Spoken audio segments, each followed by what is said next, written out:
नमस्कार साईं भक्तों, आज हम श्री साईं सच्चरित्र के अध्याय 14 का अध्ययन करेंगे।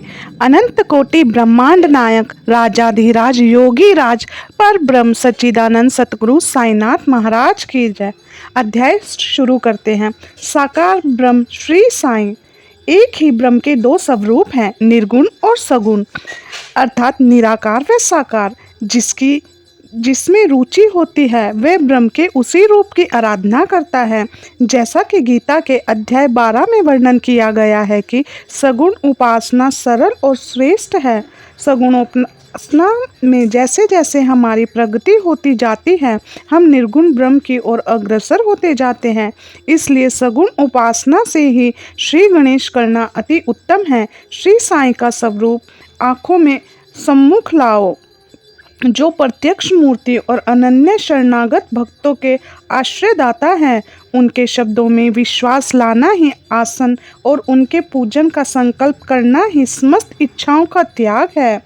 वे अत्यंत क्षमाशील, शांत, सरल और संतुष्ट थे, जिनकी कोई उपमा ही नहीं की जा सकती है। यद्यपि वे शरीरधारी थे, पर यथार्थ में निर्गुण, निराकार, अनंत और नित्य मुक्त थे। भगवान श्री कृष्ण ने कहा है कि संत ही मेरी आत्मा है, वे मेरी जीवित प्रतिमा और मेरे ही विशुद्ध रूप हैं। मैं स्वयं वही हूँ। ये अवर्णनीय शक्तियाँ या ईश्वर की शक्ति, जो कि सच्चित और आनंद है, शिरडी में साईं रूप में वर्णित हुई थी। श्रुति में ब्रह्म को आनंद कहा गया है, परंतु भक्तों ने शिरडी में इस प्रकार का प्रत्यक्ष आनंद पा लिया है। बाबा सबके आश्रयदाता थे, उन्हें किसी की सहायता की आवश्यकता न थी। उनके बैठने के लिए भक्त मुलायम आसन और एक बड़ा तकिया लगा देते थे। बाबा भक्तों के भावों का आदर करते और उनकी इच्छा अनुसार पूजनादि करने देने में किसी प्रकार की आपत्ति नहीं करते थे। ओम साईं राम। डॉक्टर पंडित की भक्ति व कथा। एक बार की बात है कि श्री तात्यानुलकर के मित्र डॉक्टर पंडित बाबा के दर्शन के लिए शिरडी आए। बाबा को प्रणाम कर वे मस्जिद में कुछ देर तक बैठे रहे। बाबा ने उन्हें श्री दादा भट्ट केलकर के पास भेज दिया, जहां पर उनकी अच्छी आवभगत हुई। फिर दादा भट्ट और डॉक्टर पंडित पूजनार्थ मस्जिद पहुँचे। दादा भट्ट ने बाबा का पूजन किया। बाबा का पूजन तो प्राय सभी किया करते थे, परंतु अभी तक उनके शुभ मस्तक पर चंदन लगाने का किसी ने भी साहस नहीं किया था। केवल एक महालसापति ही उनके गले पर चंदन लगाया करते थे। डॉक्टर पंडित ने पूजन की थाली में से चंदन लेकर बाबा के मस्तिष्क पर त्रिपुंडर लगाया। लोगों ने महान आश्चर्य से देखा कि बाबा ने एक शब्द भी नहीं कहा। संध्या समय दादा भट्ट ने बाबा से पूछा कि क्या कारण है कि आप दूसरों को तो मस्तक पर चंदन नहीं लगाने देते, परंतु डॉक्टर पंडित को आपने कुछ नहीं कहा। बाबा बोले कि डॉक्टर पंडित ने मुझे अपने गुरु श्री रघुनाथ महाराज धोपेश्वरकर, जो कि काका पुराणिक के नाम से प्रसिद्ध हैं, के ही समान समझा और अपने गुरु को वे जिस प्रकार चंदन लगाते थे उसी भाव से उन्होंने मुझे चंदन लगाया। तब मैं कैसे रोक सकता था? पूछने पर डॉक्टर पंडित ने भी दादा भट्ट से ऐसा ही कहा। यद्यपि बाबा भक्तों की भावना का आदर करते थे, परंतु कभी कभी वे पूजना की थाली फेंक कर रुद्र रूप भी धारण कर लेते थे। तब उनके समीप जाने का साहस किसी को नहीं था। कभी वे भक्तों को झिड़कते और कभी मौन से भी अधिक नर्म होकर शांति तथा क्षमा की मूर्ति से प्रतीत होते थे।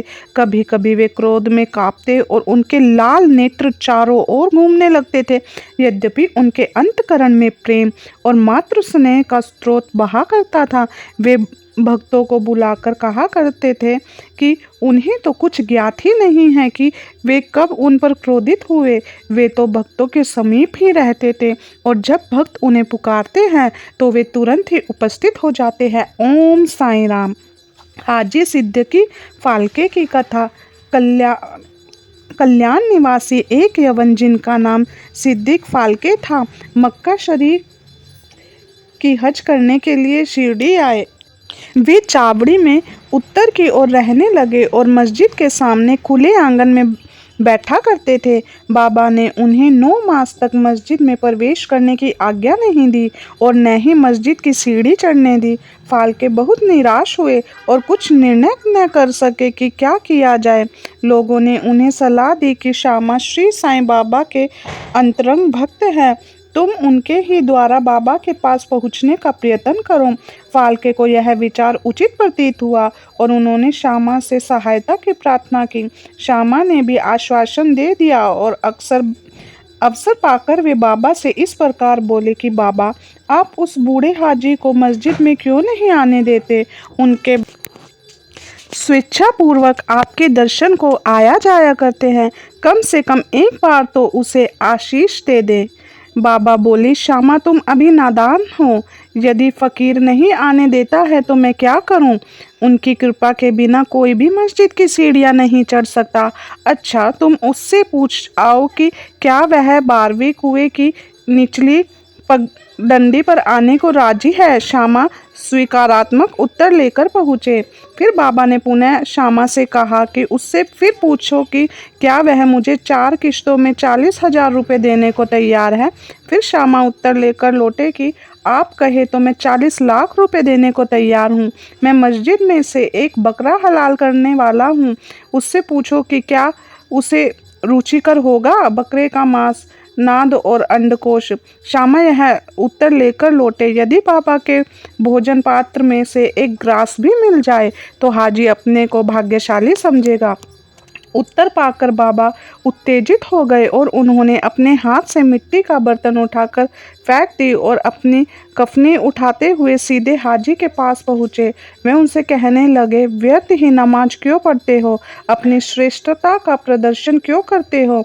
यह वृद्ध हाजियों के समान वेशभूषा तुमने क्यों धारण की है? तुम कुरान शरीफ का इसी प्रकार पठन करते हो। तुम्हें अपने मक्का हज का अभिमान हो गया है, परंतु तुम उससे अनभिज्ञ हो। इस प्रकार डांट सुनकर हाजी हड़बड़ा गया। बाबा मस्जिद लौट आए और कुछ आमों की टोकरियां खरीद कर हाजी के पास भेज दी।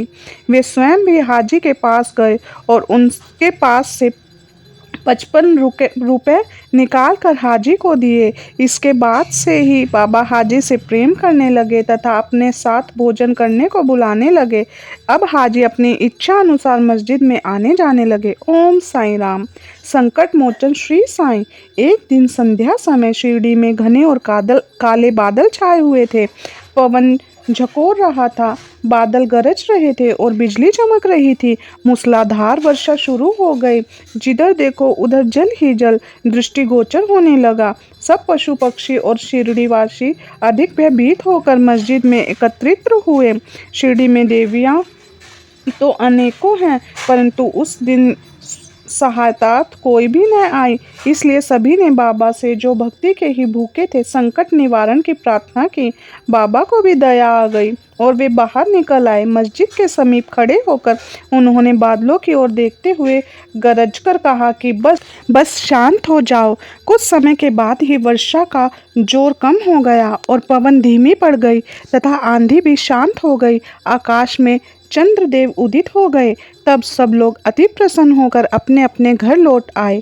इसी प्रकार एक बार मध्याह्न के समय धुनी की अग्नि इतनी प्रचंड हो गई कि उसकी लपटें ऊपर छत पर पहुंचने लगी।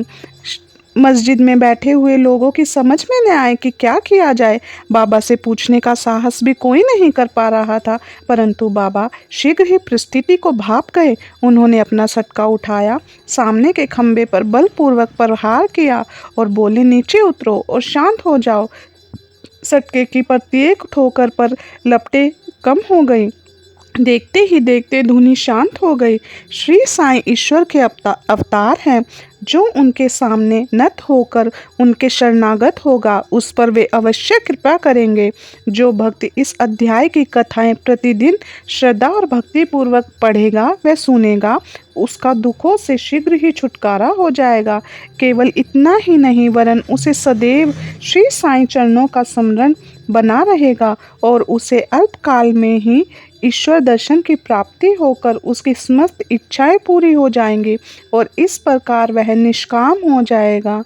सच्चिदानंद सतगुरु साईनाथ महाराज की जय। साईं बाबा, इस अध्याय को जो भी आपका भक्त सुन रहा है, बाबा उसकी इच्छाएं जरूर पूरी कीजिए। ओम साई राम, जय साई राम, जय जय साईनाथ महाराज की जय।